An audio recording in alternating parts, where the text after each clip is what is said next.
أعوذ بالله من الشيطان الرجيم بسم الله الرحمن الرحيم وإذ قلنا للملائكة اسجدوا لآدم فسجدوا إلا إبليس أبى واستكبر وكان من الكافرين وقلنا يا آدم اسكن أنت وزوجك الجنة وكلا منها رغدا حيث شئتما ولا تقربا هذه الشجرة فتكونا من الظالمين فأزلهما الشيطان عنها فأخرجهما مما كانا فيه وقلنا اهبطوا بعضكم لبعض عدو وَلَكُمْ فِي الْأَرْضِ مُسْتَقَرٌّ وَمَتَاعٌ إِلَى حِينٍ فَتَلَقَّى آدَمُ مِنْ رَبِّهِ كَلِمَاتٍ فَتَابَ عَلَيْهِ إِنَّهُ هُوَ التَّوَّابُ الرَّحِيمُ قُلْنَا اهْبِطُوا مِنْهَا جَمِيعًا فَإِمَّا يَأْتِيَنَّكُمْ مِنِّي هُدًى فَمَنْ تَبِعَ هُدَايَ فَلَا خوف عليهم ولا هم يحزنون والذين كفروا وكذبوا بآياتنا أولئك أصحاب النار هم فيها خالدون صدق الله العظيم.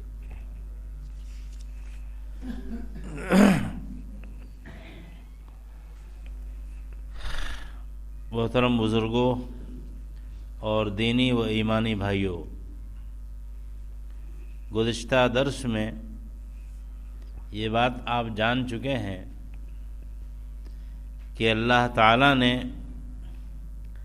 جب انسان کو پیدا کرنا چاہا اور اپنا خلیفہ زمین پر مقرر کرنا چاہا تو فرشتوں سے سوال کیا اور فرشتوں نے پھر اس کا جواب دیا، اور وہ جواب ایسا تھا جو اعتراض پر مبنی نہیں تھا، بلکہ فرشتے یہ جاننا چاہتے تھے کہ اللہ تعالیٰ ایسی مخلوق کو پیدا کرنے میں کون سی مصلحت ہے جس کے اندر شر کا عنصر بھی ہے اور خیر کا عنصر بھی ہے، اور ہم ایسی مخلوق ہیں جن کے اندر برائی کا کوئی مادہ پایا ہی نہیں جاتا. ہم تیری عبادت کر رہے ہیں، تیری تسبیح بیان کر رہے ہیں، پاکی بیان کر رہے ہیں، تو کیا مصلحت ہے اس کی؟ اللہ رب العزت کا جو نظام ہے اور جس کو تقدیر کہتے ہیں اور جس کو ازل کا فیصلہ کہتے ہیں، جس کو پوری کائنات کا جو ایک نظام ہے، اس کے مطابق اللہ سبحانہ و تعالیٰ کو ایسا کرنا تھا. تو آدم علیہ السلام کو تمام علوم عطا کر دیے جو زمین سے متعلق ہیں اور جن سے سابقہ پڑھنے والا تھا. تمام چیزوں کے نام، ہر نوع کے نام، ہر جنس کے نام، اس کی تمام خصوصیات، اس کے تمام آثار، اس کے تمام منافع اور فوائد، یہ سب کے سب بتا دیے. فرشتوں کو ظاہر ہے کہ ان چیزوں سے کوئی تعلق نہیں، سونے سے تعلق نہیں، جاگنے سے تعلق نہیں، کھانے سے نہیں، پینے سے نہیں، حکومت کرنے سے نہیں، اور زمین پر چلنے سے نہیں، اور سواری کے استعمال، دیگر بہت ساری چیزیں. تو بہرحال تو جب آدم علیہ السلام سے اللہ تعالیٰ نے پہلے فرشتوں سے کہا کہ فرشتوں نام بتاؤ، ان تمام چیزوں کے نام بتاؤ، تو فرشتوں نے لا علمی ظاہر کی کہ اللہ پاک، تیری ذات پاک ہے، ہمیں تو اتنا ہی معلوم ہے جتنا تو نے بتایا. تو اللہ تعالیٰ نے فرمایا آدم سے کہ آدم تم بتاؤ. فلما انبأهم باسمائهم، اور جب آدم علیہ السلام قال انبئهم باسمائهم، آدم تم انہیں بتاؤ، تو آدم علیہ السلام نے فر ایک طرف سے سنانا شروع کیا. یہ زمین ہے، یہ آسمان ہے، یہ پربت ہے، یہ پہاڑ ہے، یہ درخت ہے، یہ چرند ہے، یہ پرند ہیں، یہ پھل ہیں، یہ فروٹ ہیں، یہ سبزی ہیں، یہ مشروبات ہیں اور یہ معقولات ہیں اور یہ فلاں ہیں اور یہ فلاں ہیں، تمام چیزوں کو سنا دیے، ان کے فوائد یہ ہیں، اس سے ٹھنڈک ملے گی، اس سے طاقت ملے گی، اس سے غذا ملے گی، اس سے پروٹین ملے گا، اس سے یہ ملے گا، تمام چیزیں بتا دیں۔ ظاہر ہے کہ یہ تمام چیزیں وہ تھیں جن کا علم نہ فرشتوں کو تھا اور نہ اس وقت اجنہ کو تھا، کسی کو بھی نہیں تھا۔ تو آدم علیہ السلام کی فضیلت اور برتری تمام ذوی العقول پر، اجنہ پر بھی اور فرشتوں پر بھی پورے طور پر ظاہر ہو گئی کہ وہ ایسی مخلوق ہوگی جو ان سے بھی اعلیٰ ہے اور ان سے بھی اعلیٰ ہے، اور ان علوم کے اندر وہ کامل اور ماہر ہوگی، اور یہی اللہ کی مصلحت تھی اس کو پیدا کرنے کے تعلق سے۔ تو جب یہ ایک برتری ظاہر ہو گئی آدم علیہ السلام کی ان سب کے اوپر، تو اللہ تعالیٰ کی مصلحت یہ ہوئی کوئی ایسا عملی مظاہرہ بھی سامنے آ جائے جو آدم علیہ السلام کی برتری کو عملی طور پر بھی منوا لے۔ اس کے لیے اللہ رب العزت نے حکم دیا کہ سب کے سب آدم کو سجدہ کرو، اور مفسرین نے لکھا ہے کہ یہ حکم فرشتوں کو بھی تھا، اجنہ کو بھی تھا، سب کو تھا، لیکن فرشتوں کا ذکر قرآن میں ہے، دیگر کا نہیں ہے۔ اس کی وجہ یہ ہے کہ فرشتے ان سب سے زیادہ افضل تھے جو اس وقت موجود تھے، تو جب ان کا ذکر آ گیا ہے تو دوسرے تو اس کے اندر آٹومیٹک شامل ہیں، خود بخود شامل ہیں، اس لیے ان کا ذکر نہیں ہے، لیکن حکم کے اندر وہ بھی داخل ہیں۔ یہ جو سجدہ تھا یہ بلا شک و شبہ کسی بھی آسمانی شریعت میں عبادت کے طور پر غیر اللہ کے لیے جائز نہیں ہے، نہ شریعت محمدی میں جائز ہے اور نہ پچھلی کسی بھی شریعت میں بطور عبادت کے کسی کے لیے جائز تھا۔ البتہ ایک سجدہ تعظیمی ہوا کرتا ہے، احترام کے طور پر، تعظیم کے طور پر، جیسے آج کل ہمارے یہاں مصافحہ ہے، سلام ہے اور دست بوسی ہے، اور لکھنؤ کے انداز میں کوئی فرشی سلام کرتا ہے، اس انداز کی جو چیز ہوتی تھی اس طرح کی ایک چیز تھی سجدہ تعظیمی۔ کسی کا احترام کرنا ہو، کسی کی تعظیم کرنی ہو، اس کے اندر ہرگز عبادت کا کوئی پہلو شامل نہیں تھا، اور عبادت کا پہلو ہی اس کو کفر و شرک بناتا ہے۔ تو یہ سجدہ تعظیمی پچھلی شریعتوں میں جائز تھا، اور ظاہر ہے کہ آدم علیہ السلام کی شریعت تو پہلی شریعت تھی، سب سے پہلی روئے زمین پر جو شریعت عطا کی گئی ہے، نبوت دی گئی ہے، وہ حضرت آدم کو ہے۔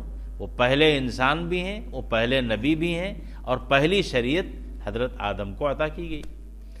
تو اس بات کا مظاہرہ کرنے کے لیے کہ آدم کی برتری زبان سے بھی ظاہر ہو گئی کہ آدم علیہ السلام نے سب زبانی سنا دیا، اور فرشتے لاجواب رہے، دیگر مخلوقات بھی لاجواب رہیں، تو اللہ تعالیٰ کی منشا یہ ہوئی کہ عملی طور پر بھی اس کا مظاہرہ ہو جائے کہ آدم کی فضیلت ان سب پر ہے، اس لیے اللہ تعالیٰ نے حکم دیا کہ ان کو تم سجدہ کرو۔ اس کا بیان ان آیات کے اندر آج کیا گیا ہے۔ اللہ تعالیٰ فرماتا ہے وَإِذْ قُلْنَا لِلْمَلَائِكَةِ اسْجُدُوا لِآدَمَ، اس وقت کو یاد کرو جب ہم نے فرشتوں سے کہا۔ ہم بتا چکے ہیں کہ فرشتوں کا ذکر ہے اس لیے کہ وہ ان میں سب سے افضل مخلوق تھی اس وقت، باقی لوگ ضمناً شامل ہیں اس میں سب۔ ہم نے حکم دیا، ہم نے کہا فرشتوں سے کہ آدم کو سجدہ کرو، فسجدوا، سب نے سجدہ کیا، الا ابلیس، سوائے ابلیس کے۔ ابلیس نے سجدہ نہیں کیا، ابا واستکبر۔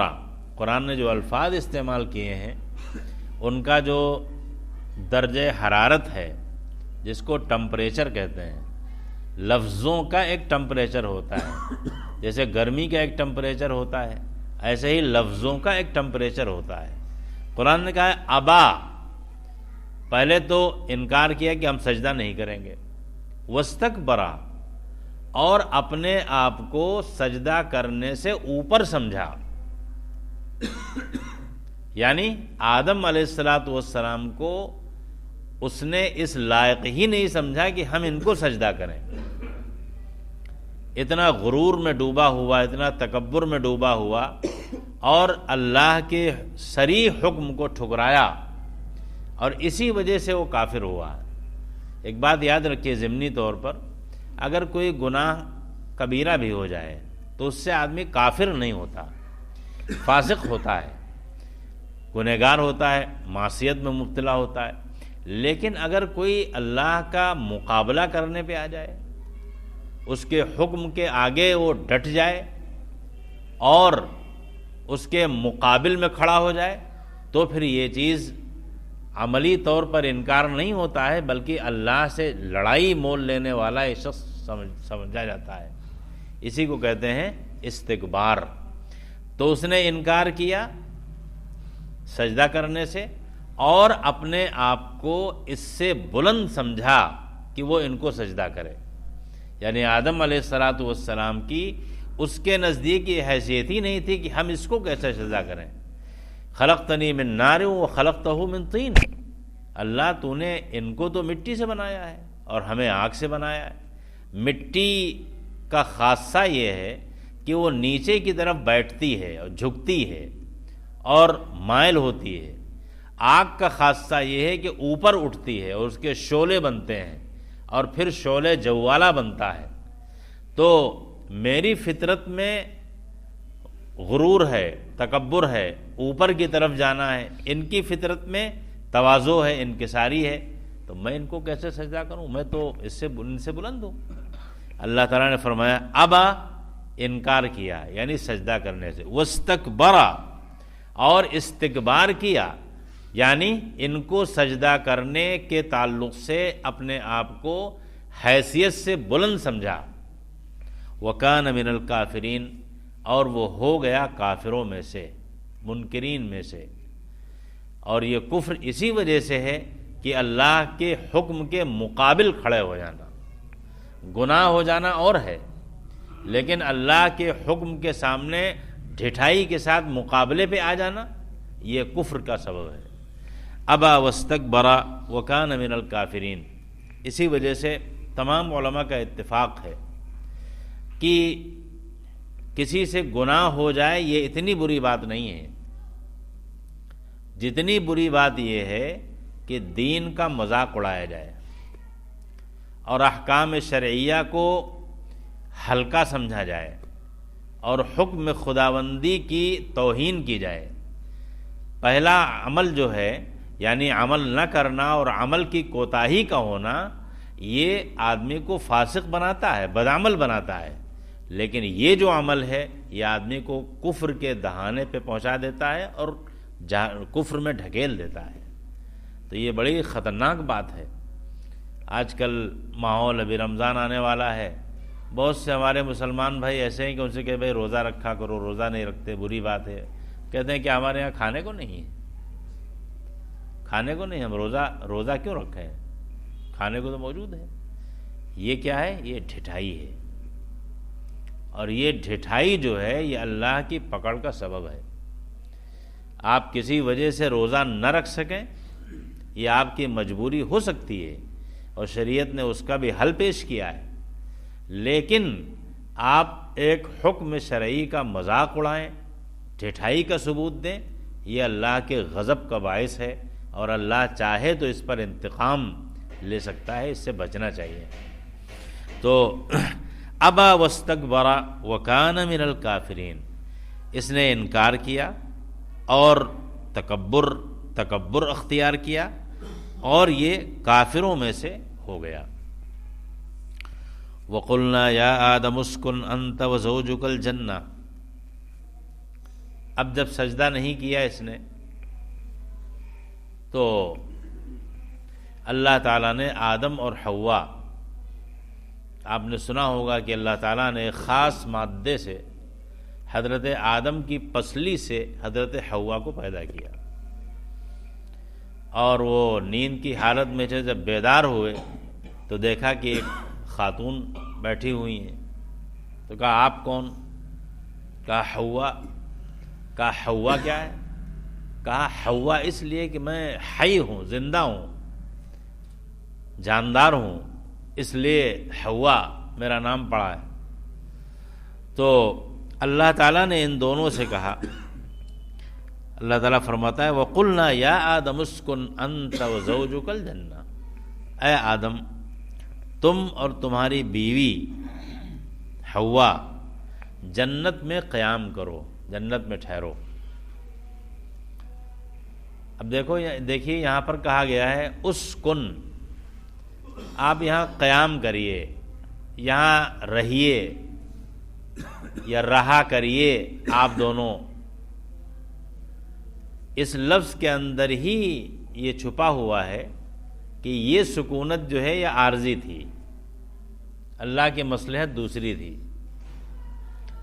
اور یہیں سے ہمارے فقہاء نے یہ مسئلہ اخذ کیا ہے، فقہی مسئلہ، کہ اگر کوئی شخص کسی سے کہے کہ یہ میرا مکان ہے آپ اس میں رہا کیجئے، تو یہ کہہ دینے سے ملکیت ٹرانسفر نہیں ہوگی اس کو، وہ ٹمپریری ہی رہے گا، عارضی اس کے پاس، اور اس کی بنیاد پر وہ یہ دعویٰ نہیں کر سکتا کہ میں تو ایک مدت سے رہ رہا ہوں اور اب کیسے میں خالی کروں۔ جی نہیں، آپ اس کے مالک نہیں ہوئے، اس لیے کہ اس نے سکونت کا اختیار دیا ہے، قیام کا اختیار دیا ہے۔ تو اللہ تعالیٰ فرماتا ہے کہ ہم نے آدم سے کہا کہ تم اور تمہاری بیوی دونوں جنت میں قیام کرو، آپ دونوں جنت میں قیام کریں۔ وَكُلَا مِنْهَا رَغَدًا حَيْثُ شِئْتُمَا، اور جنت میں جو کچھ بھی ہے اس کو آپ دونوں آسانی کے ساتھ، پوری فراغت کے ساتھ جو چاہیں کھائیں، بس لا تقربا هذه الشجرہ، اس درخت کے قریب نہ جانا۔ جنت کی ساری نعمتیں، سارے پھل، سارے فروٹ، جو چیزیں بھی ہیں، یہاں پر قرآن مجید نے لفظ جو استعمال کیا ہے بڑا عظیم الشان لفظ ہے، وہ رغدن۔ رغدن کے اندر وسعت بھی ہے، یعنی جنت کی نعمتیں جو وسیع سے وسیع تر ہیں وہ سب آپ کو حاصل ہیں، اور یہ نعمتیں ایسی ہیں جن میں کم ہونے یا ختم ہونے کا کوئی خطرہ نہیں ہے۔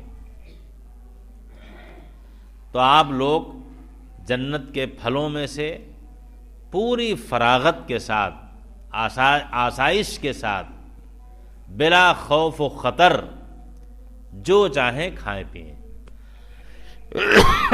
جہاں سے چاہے کھائیں۔ وَلَا تَقْرَبَا هَذِهِ الشَّجَرَةَ، بس اس درخت کے قریب مت جانا۔ مراد تو یہی ہے کہ اس کا پھل نہ کھانا، لیکن یہ کہا گیا ہے کہ اس کے قریب تک نہ جانا۔ شریعت کے اندر یہ بات ہوتی ہے کہ جب کسی چیز سے منع کرنا مقصود ہوتا ہے تو اس کے جو ذرائع ہوتے ہیں وہاں تک پہنچانے والے، ان کو بھی شریعت ناجائز کرتی ہے۔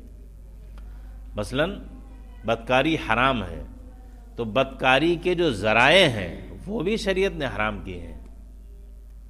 اسی وجہ سے شراب خانے کی طرف سے جانا آنا رکھنا، اس کو بھی شریعت نے ممنوع قرار دیا ہے اور ناپسندیدہ قرار دیا ہے، اس لیے کہ آپ گزریں گے تو بہت سے لوگ یہ کہیں گے ارے بھائی یہ تو بھلا آدمی ہے، نیک آدمی ہے، نمازی ہے، یہ روزانہ ادھر سے کیوں جاتا ہے، شراب خانے کے پاس کیا کرنے جاتا ہے، یہ وہاں کھڑا کیوں ہوتا ہے۔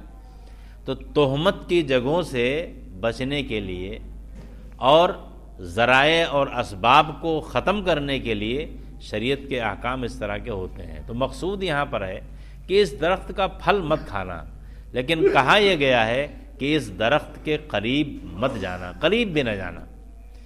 اب یہاں پر مفسرین نے بڑی لمبی چوڑی بحث کی ہے کہ یہ درخت تھا کون سا، کس چیز کا۔ کسی نے کہا کہ یہ انجیر کا درخت تھا، کسی نے کہا کہ زیتون کا درخت تھا، اور کسی نے کہا کہ یہ انگور کا درخت تھا، کسی نے کہا کہ یہ گندم تھا، کسی نے کچھ کہا، کسی نے کچھ کہا، لیکن قرآن میں اور حدیث میں اس کی کوئی صراحت نہیں ہے کہ متعین طور پر وہ کیا تھا۔ البتہ یہ ضرور ہے یہ متعین ہے کہ کوئی خاص درخت تھا، اس کے پھل کھانے سے ان دونوں کو منع کیا گیا تھا۔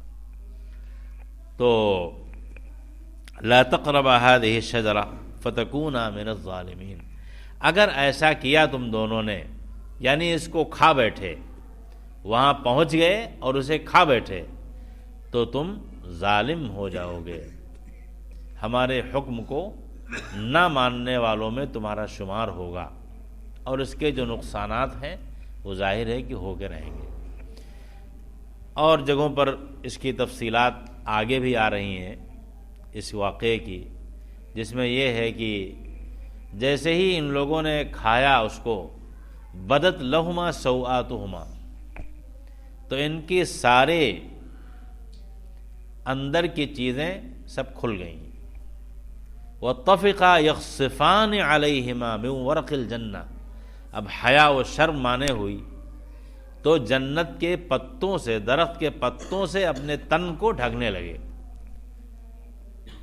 اللہ تعالیٰ کی طرف سے آواز ہے، قال الم اقل لکما، کیا میں نے نہیں کہا تھا تم سے کہ اس کے قریب نہ جانا، لیکن تم کر بیٹھے۔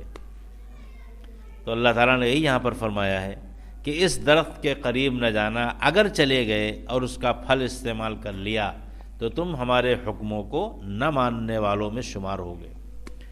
فَأَزَلَّهُمَ الشَّيْطَانُ عَنْهَا، لیکن شیطان نے پھسلا دیا۔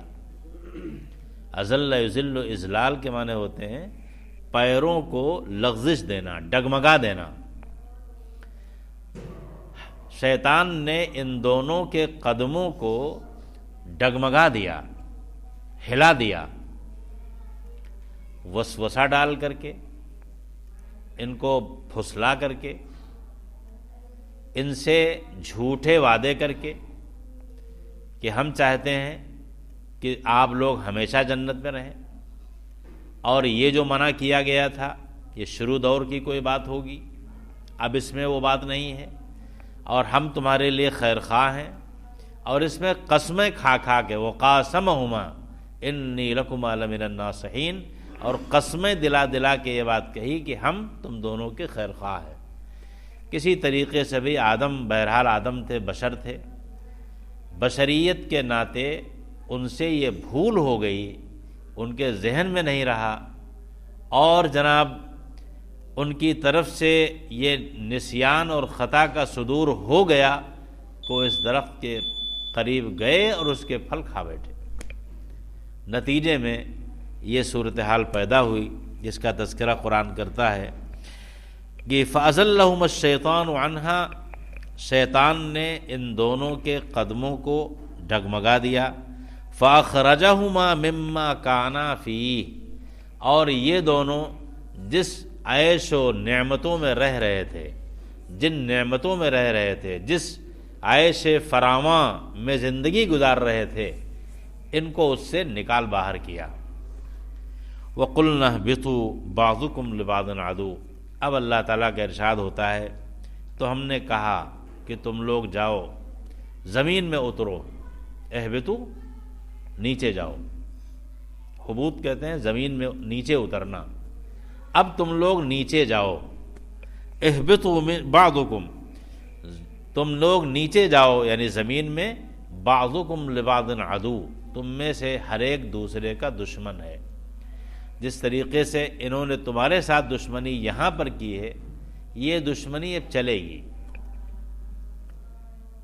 تم دونوں ایک دوسرے کے دشمن رہو گے۔ یہاں پر دونوں باتیں مفسرین نے لکھی، ایک یہ کہ یہ آدم اور شیطان کی دشمنی کی طرف بھی اشارہ ہے، اس وقت جب کہ یہ مانا جائے کہ ابلیس بھی وہیں تھا، اور اس طرف بھی اشارہ ہے کہ آدم اور حوا مراد ہیں، اور مطلب یہ ہے کہ تم زمین میں اترو، تمہاری نسل میں عداوت اور دشمنیاں پائی جائیں گی، بھائی بھائی میں، رشتہ دار رشتہ دار میں، پڑوسی پڑوسی میں، انسان انسان میں یہ دشمنیاں پائی جائیں گی۔ بعضکم لبعض عدو وَلَكُمْ فِي الْأَرْضِ مُسْتَقَرٌّ وَمَتَاعٌ إِلَىٰ حِينٍ، اور زمین پر تمہیں کچھ دنوں ٹھہرنا ہے اور کچھ دنوں فائدہ اٹھانا ہے۔ مراد یہ ہے کہ زمین کا جو دنیا کا قیام ہے وہ قیام بھی عارضی ہوگا اور محدود ہوگا، اس کے بعد پھر اس جہان کو چھوڑنا ہے اور میری ہی طرف پھر پلٹ کے آنا ہے۔ فتلقى آدم، اب جب یہ کیفیت ہوئی، اللہ اکبر، آدم علیہ السلام جنت میں تھے، میاں بیوی رہ رہے تھے، اس کے ناز و نعم سے فائدہ اٹھا رہے تھے، جہاں چاہیں جائیں، جو چاہیں کھائیں، جو چاہیں پئیں، جس طرح سے چاہیں زندگی گزاریں۔ جب یہ کیفیت پیدا ہو گئی تو آدم چونکہ خاک سے بنے تھے، مٹی سے بنے تھے، ان کے خمیر میں عاجزی اور انکساری اور تواضع کوٹ کوٹ کے بھری تھی۔ جب یہ کیفیت دیکھی اور اللہ تعالیٰ کا یہ حکم صادر ہوا اور حاکمانہ طور پر صادر ہوا کہ تم اب سب زمین میں جاؤ، زمین میں جاؤ، اور تمہاری دونوں کی دشمنیاں چلیں گی، یا تمہاری نسلوں میں دشمنیاں ہوں گی، عداوتیں پائی جائیں گی، حاکمانہ طور پر اور سزا کے طور پر یہ تھا کہ تم زمین میں جاؤ۔ جب آدم علیہ السلام نے یہ سنا تو وہ تو بالکل حواس باختہ ہو گئے، وہ اتنا روئے اور سجدے میں پڑ گئے، اور اس قدر عاجزی اور ایسی بے بسی اور ایسا خدا کا خوف اور خشیت طاری ہوئی کہ آدم علیہ السلام کی زبان گنگ ہو گئی کہ اللہ یہ کیا ہو گیا، اور میں کیسے اس کا اظہار کروں۔ اس کے پاس الفاظ بھی ان کے پاس نہیں تھے، اپنی بے کسی کا اور اپنی بے چینی کا اور اپنی تڑپ کا اور اللہ کی ہیبت کا اور اس کے جلال کا اور اپنی عبدیت کا اور انکساری کا اور بندگی کا اور شرمساری کا ایسا ماحول تھا، ایسی صورتحال تھی کہ ان کی زبان گنگ ہو گئی۔ لیکن اللہ تعالیٰ بہت رحیم و کریم ہے، اللہ تعالیٰ کو بندے کی عاجزی پسند ہے، بندے کی عاجزی پسند ہے۔ آپ یقین کیجئے انکساری اور تواضع میں اللہ کے خوف سے ایک آنسو ہماری زندگی بھر کے گناہ دھو سکتا ہے۔ یہ اللہ کے وہ فیصلے اس امت کے لیے ہیں جو پچھلی امتوں کو میسر نہیں تھے۔ تو آدم علیہ السلام کہتے ہیں کہ اتنا روئے کہ بالکل آخری درجے کی جو عبدیت ہو سکتی تھی اس کا اظہار، تو اظہار کے لیے الفاظ نہیں تھے۔ اللہ سبحانہ و تعالیٰ کو رحم آیا، اور رحم آیا تو اللہ تعالیٰ نے ان کے دل میں، آدم علیہ السلام کے دل میں کچھ کلمات ڈالے کہ تمہاری بے کسی کا اور عاجزی و انکساری کا ہمیں علم ہے، اور تم اپنی بات کہہ بھی نہیں پا رہے ہو، تو میں تمہارے دل میں کچھ کلمات ڈالتا ہوں، ان کلمات کو تم ادا کرو اور ان کے ذریعے سے توبہ و استغفار کرو، ہم تمہارے سارے گناہ معاف کر دیں گے۔ فتلقى آدم من ربه کلمات، یہ کلمات کون سے تھے؟ یہ کلمات تھے روایتوں میں، دوسری جگہ آیا ہے آیت میں، قال ربنا اننا ظلمنا انفسنا، اللہ نے سکھائے آدم کو، اور آدم کے واسطے سے رہتی دنیا تک کے سارے انسانوں کو، کہ جب تمہارے باپ، تمہارے بابا اور تمہارے جد امجد سے غلطی ہوئی تو بھی یہ کلمات ان کے کام آئے، تو تمہاری پوری نسل تک جو صبح قیامت تک آئے گی یہ کلمات اس کے کام آئیں گے۔ قال ربنا اننا ظلمنا انفسنا، ان دونوں نے مل کے کہا، خدایا، آدم و حوا نے، ظلمنا انفسنا، ہم نے اپنے آپ پہ بڑا ظلم کیا، ہم نے نافرمانی کی، ہم نے تیری بات کا ہم سے پاس و لحاظ نہیں ہو سکا۔ ظلمنا انفسنا وَإِن لَّمْ تَغْفِرْ لَنَا وَتَرْحَمْنَا، اے اللہ اگر تو نے ہمیں معاف نہ کیا اور ہمارے اوپر تو نے رحم نہ کیا، ترس نہ کھایا، لَنَكُونَنَّ مِنَ الْخَاسِرِينَ، تو ہم کہیں کے نہیں رہیں گے، جس کو ہماری اردو میں کہتے ہیں کہ ہم کہیں کے نہیں رہیں گے۔ خدایا اگر تو نے معاف نہ کیا، خدایا تو نے اگر ترس نہ کھایا اور اپنی غفاری کا معاملہ ہمارے ساتھ نہ کیا، تو ہم تو کہیں کے نہیں رہیں گے، ہمارے لیے کوئی ٹھکانہ نہیں ہے۔ جب ان الفاظ کو ادا کیا، اور یہ الفاظ اللہ تعالیٰ کی طرف سے تلقین کیے گئے تھے، اور جیسے ہم نے بتایا یہ خالی آدم کے لیے نہیں تھے، نسل آدم کے لیے ہیں، اور قیامت تک کے انسانوں کے لیے یہ الفاظ ہیں کہ جب کبھی غلطی و خطا ہو تو آپ اس طرح دعا مانگیں تو انشاءاللہ اللہ قبول کرے گا۔ فتلقى آدم من ربہ کلمات، تو آدم علیہ الصلاۃ والسلام نے اپنے رب کی طرف سے کچھ کلمات حاصل کیے فتاب علیہ انہ هو التواب الرحیم، تو اللہ تعالیٰ نے ان کلمات کے ذریعے آدم کی توبہ قبول کر لی، بے شک وہ بہت توبہ قبول کرنے والا ہے اور بہت زیادہ رحم کرنے والا ہے۔ آگے اللہ تعالیٰ فرماتا ہے قُلْنَا اهْبِطُوا مِنْهَا جَمِيعًا۔ اب دیکھیے آدم علیہ السلام کے لیے جو 2 مرتبہ کہا گیا ہے کہ تم زمین میں اترو جاؤ، یہ 2 حیثیتوں سے ہے۔ پہلی بار جو فرمایا گیا تھا کہ تم زمین میں جاؤ اترو، اس وقت اللہ کا فیصلہ حاکمانہ تھا اور بطور سزا کے تھا، اور ایک قصوروار کی جو سزا ہوتی ہے اس قصوروار کی سزا کی طرح زمین میں بھیجنا تھا۔ لیکن اب جب توبہ انہوں نے کی ان کلمات کے ذریعے جو اللہ نے سکھائے تھے اور اللہ نے ان کی توبہ قبول کر لی، تو اب جو آدم علیہ السلام کا دنیا میں آنا ہو رہا ہے یہ بطور سزا کے نہیں ہے بلکہ بطور اعزاز کے ہے، اور وہ اعزاز کیا ہے؟ اللہ کی خلافت الہی کا قیام، ایسی خلافت جس کے اندر شریعت کے حدود کا اجرا ہو، ایسی خلافت جس کے اندر منشاء الہی کو پورا کیا جائے، اور ایسی حکومت اور ایسی سلطنت جس کے اندر خدا کی لائی ہوئی شریعت کو نافذ کیا جائے، اسلامی دستور کا نفاذ ہو، اسلام کی مملکت کہلائے، اور اس کے اندر وہ تمام چیزیں پائی جائیں جو اسلامی شریعت ضروری قرار دیتی ہے۔ یہیں سے ایک بات اور سمجھ لیجئے کہ آج کل کی جو جمہوریت ہے، یہ ڈیموکریسی ہے، اس کو اسلام کے شورائی نظام سے کوئی تعلق نہیں ہے، یہ بالکل الگ ڈیفرنس چیز ہے۔ یہ ڈیموکریسی کیا ہے؟ ڈیموکریسی یہ ہے جس کو اقبال نے بڑے اچھے انداز میں کہا ہے اپنے اشعار میں، جمہوریت وہ طرز حکومت ہے کہ جس میں افراد کو گنتے تو ہیں تولا نہیں کرتے، افراد گنے جاتے ہیں۔ اگر 10 آدمی مل کر کے کہہ دیں کہ یہ 11واں آدمی انتہائی قابل ہے تو انتہائی قابل ہے اس لیے کہ 10 آدمی کہہ رہے ہیں۔ 10 آدمی اگر مل کے کہہ دیں کہ پرائم منسٹر کے لیے یہی بہتر ہے تو وہ بہتر ہے، چاہے ہو چاہے نہ ہو۔ لیکن اسلام کا جو نظام شورائی ہے اس کے اندر افراد کو گنتے نہیں ہیں بلکہ ان کو تولتے ہیں، ان کی صفات کیا ہیں، ان کی خصوصیات کیا ہیں۔